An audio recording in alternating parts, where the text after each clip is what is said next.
enseignante professeure d'allemand au Cameroun et je suis en France depuis 1 an, 5 mois pour structurer un projet. Je vais partager avec vous un témoignage pour renforcer ce que nous venons de voir là tout à l'heure. Je l'ai déjà fait dimanche passé, mais à la demande du CE, du Conseil de l'Église, je vais le faire, mais en raccourci. J'espère que j'y parviendrai. Voilà, on va donner 5 minutes. Voilà. Donc, comme je le disais, je commence d'abord par rendre grâce à Dieu de faire de moi, de nous, de ce témoignage, un outil de renforcement de notre foi, d'inspiration spirituelle par son peuple assoiffé de puissance. Parce que la parole de Dieu nous dit dans 1 Corinthiens 4 que le royaume de Dieu ne consiste pas seulement aux paroles, mais en la puissance, à la manifestation de sa puissance. Je tombe malade en 2018, je suis arrivée en septembre 2017, donc en mars, je m'en vais pour des soins dentaires et 4 fois durant, le médecin dentiste n'arrive pas à arracher mes dents et m'envoie dans l'urgence à l'hôpital de Macon qui détecte, puisque je n'avais pas un dossier médical en France, qui détecte du coup que je suis atteinte de diabète. Et donc c'est pourquoi l'anesthésie ne prenait pas certainement, ce sont des hypothèses. Alors je suis informée du coup que je suis malade et que j'ai 3,5% et que c'était très très dangereux. Je pouvais faire ce qu'on appelle un coma diabétique. Le médecin est surpris de m'annoncer un diagnostic lourd pareil et que je reste à 37 degrés. Parce que dès le moment où le médecin a annoncé cela, je me suis dit, Seigneur, c'est le moment, tu as dit que tu es fort dans ma faiblesse et je te mets en action maintenant. Et donc, je commence le traitement, je vais abréger. Je suis sous un traitement qui s'appelle Metformin pour avoir refusé l'insuline parce que je me dis que je suis pour un temps en France et je vais rentrer dans mon pays. Qu'est-ce que je vais faire avec l'insuline au Cameroun qui fait 8 mois, 10 mois sans insuline où les malades meurent sans insuline. Donc j'opte pour les comprimés de 850 mg d'assez gros comprimés. J'ai donc accepté cela et quelques temps après, je suis sortie de l'hôpital. Et voilà. 8 mois après, puisque en février passé, le médecin s'est rendu compte que j'étais complètement guérie, disons délivrée du diabète, avec des examens faits successivement à la pluie. Je suis piquée de 14, c'est-à-dire 3,5 mg à 1 mg. Il m'a dit, vous êtes libéré, ce n'est plus la peine de prendre les médicaments. Nous avons fait les examens successivement 3 fois. Madame Lilou, il s'est passé quelque chose dans votre vie. Et il m'a demandé avec qui je suis venue. Je lui ai dit que j'étais là avec le frère Jacques, ici présent. Et Jacques est rentré et le médecin lui a dit, délivré, qu'elle arrête le traitement sous Metformin.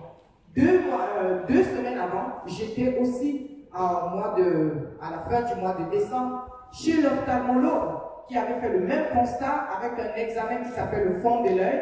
Il m'a dit que mon fond de l'œil était très attaqué et du coup, je suis passée de 0,5 en lecture à plus 3,5 et elle m'a dit que c'était très très grave parce que le fond de l'œil ne va pas. Vous pouvez perdre.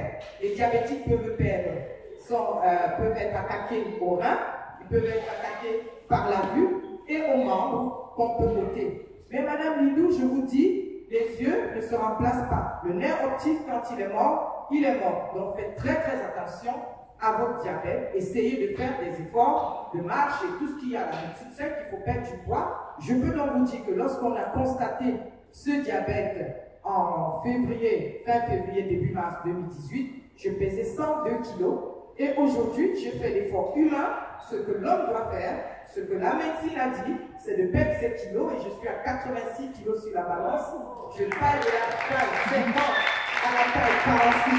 Mais maintenant, je me suis connectée aussi à la guérison. J'ai dit, Seigneur, ça c'est ce que je peux faire. Ma nutrition, mon mode de vie, il faut marcher. Mais toi, Seigneur, là où la médecine a mis des limites, puisque les médecins m'ont dit c'est une maladie chronique, beaucoup de gens à qui je partageais sur mon diabète, on m'a dit c'est pour toute la vie. Et j'ai dit, Seigneur, c'est l'heure que tu t'actionnes, que tu sois mis en action. J'ai fait ce que la médecine a dit de faire, mais maintenant j'attends de toi ma guérison complète. Le médecin m'a dit, il n'a pas encore vu de cas de guérison. Ce qui est sûr, on ne parle pas de foi dans les hôpitaux. J'ai essayé de parler de ma foi et le médecin a plutôt rejeté. Il s'appelle Dr Bouage et donc du coup, Il est musulman et j'avais en face de lui, d'origine marocaine, j'avais en face de moi un musulman. Donc nous avons fermé ce chapitre et c'est le même médecin qui a donc constaté qu'il y a quelque chose qui s'est passé. Il y a quelque chose qui s'est passé, madame a dit l'ophtalmologue. Vous êtes venu avec qui? J'ai dit, je suis venu avec la même personne. Monsieur Vigourou ici assis, et le médecin l'a appelé l'ophtalmo et lui a dit, cette dame a eu un constat, voilà le constat, le fond de l'œil était attaqué. Mais aujourd'hui, j'ai refait le fond de l'œil, j'ai tourné de fond en comble, je ne vois rien. Qu'est-ce qui s'est passé? J'ai dit, bon voilà, je ne pourrais pas dire, je ne pourrais plus parler de mon Dieu. Donc, mes chers frères et sœurs, voilà les résultats qui sont palpables. Dieu est effectivement vivant et je voulais profiter de cette plateforme pour remercier toute l'église qui m'a soutenu ici depuis mon arrivée à Mâcon. Mais aussi, je ne me tairai pas sur certaines personnes précises, des outils de l'Éternel qui m'ont accompagné parce que je me suis accroché à ce que la parole de Dieu dit. Si 2 ou 3 s'accordent et me demandent quelque chose, je leur répondrai. Donc j'ai été accompagné dans cette marche, dans la traversée de la vallée de la mort, comme dit Jérémie 3, verset 33. Lorsque vous traverserez cette vallée, invoquez-moi, je vous répondrai et je vous déclarerai même, je vous libérerai et vous me glorifierez.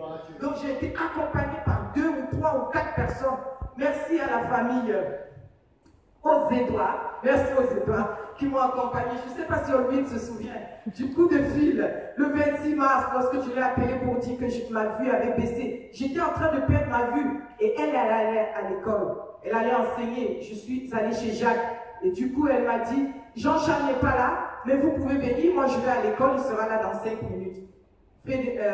Jacques m'a accompagné avec Rosita, son épouse. On est allé chez Charles, on a prié et il m'a dit, tu es guéri. Prends ça comme parole, c'est une promesse de l'Éternel, tiens-toi dessus. Quelque temps après, j'ai refait la même chose avec Frédéric. Il m'a dit, tiens-toi sur ta parole. Tu es venu ici pour un projet énorme et le diabète s'est attaqué à tes yeux parce que je fais 8 heures au moins de travail sur ordinateur. Donc, l'ennemi est en marche. Tiens-toi sur cette promesse. Et donc, je vais au hasard, le 16 août à Tours, à une campagne d'évangélisation. Donc, c'était en été. Et j'arrive en salle. Il y a donc ce qu'on appelle des paroles de connaissance.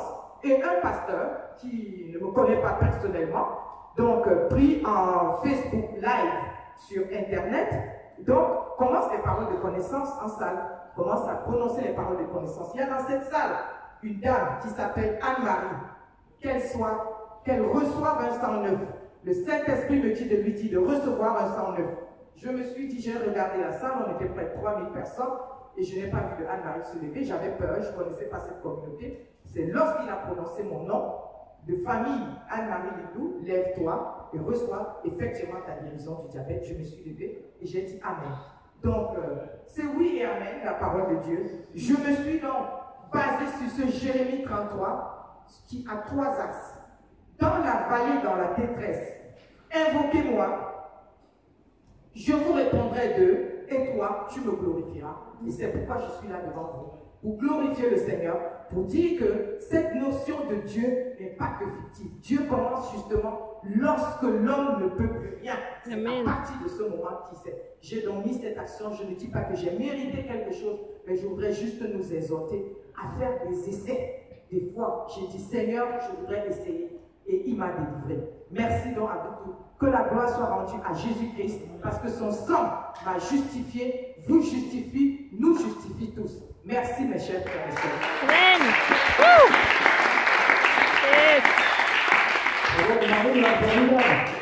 Est-ce qu'on peut, en quelques minutes, de Dieu est grand. Mettez-moi au défi, hein, Dieu nous dit. Oui, mettez-moi au défi même. Dieu nous dit, vous vous rendez compte, mettez-moi au défi. Il aime ça.